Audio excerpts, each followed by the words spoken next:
Capsule 82! À toi. 82. 82. Hein? Alors, Dr. Tom Barrett, allez au bout de vos rêves. Alors, moi, je suis dans deux autres choses importantes pour réussir en marketing de réseau. OK.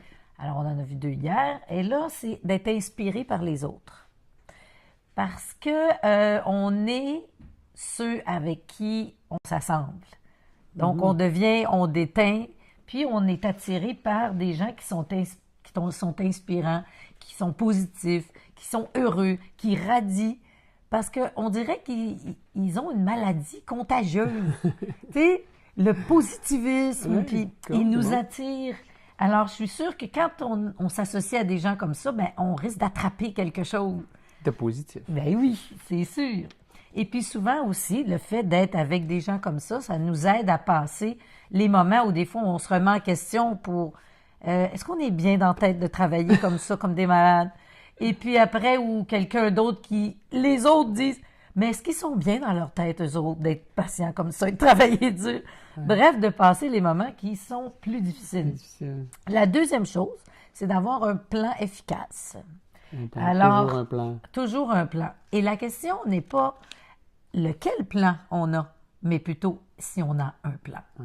Alors, l'important, c'est d'avoir un plan et de partir de notre grand but, de descendre, le décortiquer pour que chaque jour soit un petit pas à avancer vers l'atteinte de notre grand plan. Ouais.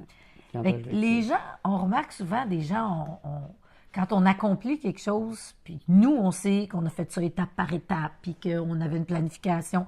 Puis les gens, ils vont nous dire, oh, wow, vous êtes chanceux, hein? Ah oui, la fameuse. Vous êtes chanceux. Oui, chanceux. Il n'y a pas tant de chance que ça là-dedans. C'est des choix. C'est le plan. Ça commence pareil. Choisir. Choisis. Et toi, chérie? Moi, écoute, c'est un régal. Je suis en train de lire un livre magnifique de Marie-Claude Demers. Une femme qui a décidé de dire oui à la vie, mais c'est intéressant parce que c'est quelqu'un qui est sincère, qui nous parle de choses réelles, qui parle avec une grande clarté, puis une grande authenticité, puis une grande véracité.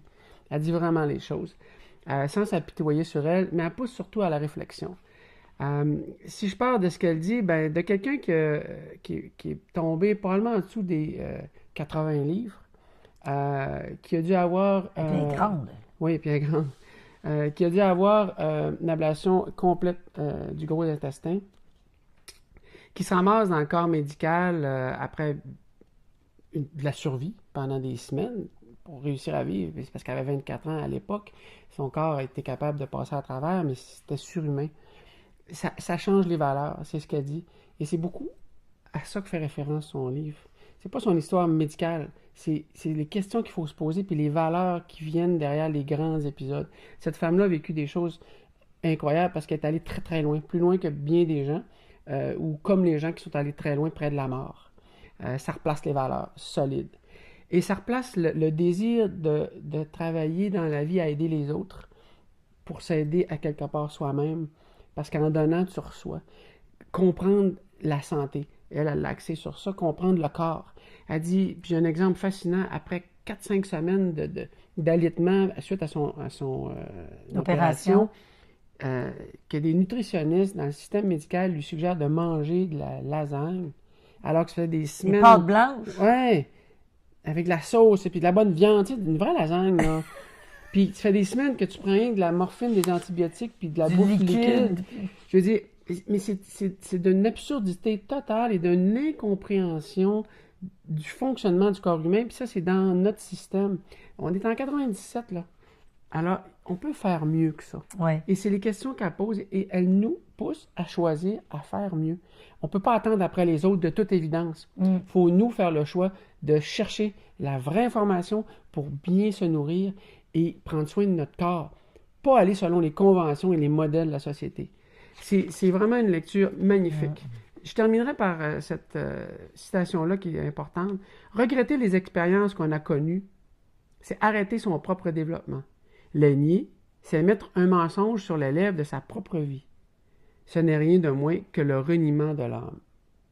Fait que malgré ses douleurs, elle ne regrette pas ça. Ça l'a amené plus loin. Ailleurs. C'est le message qu'elle laisse aux gens. Faut pas regretter. Faut s'en servir pour faire mieux, par contre. Ben, c'est ça que j'ai lu ce matin. Voilà. Inspirant. Très inspirant, magnifique. Salut! À demain. À demain.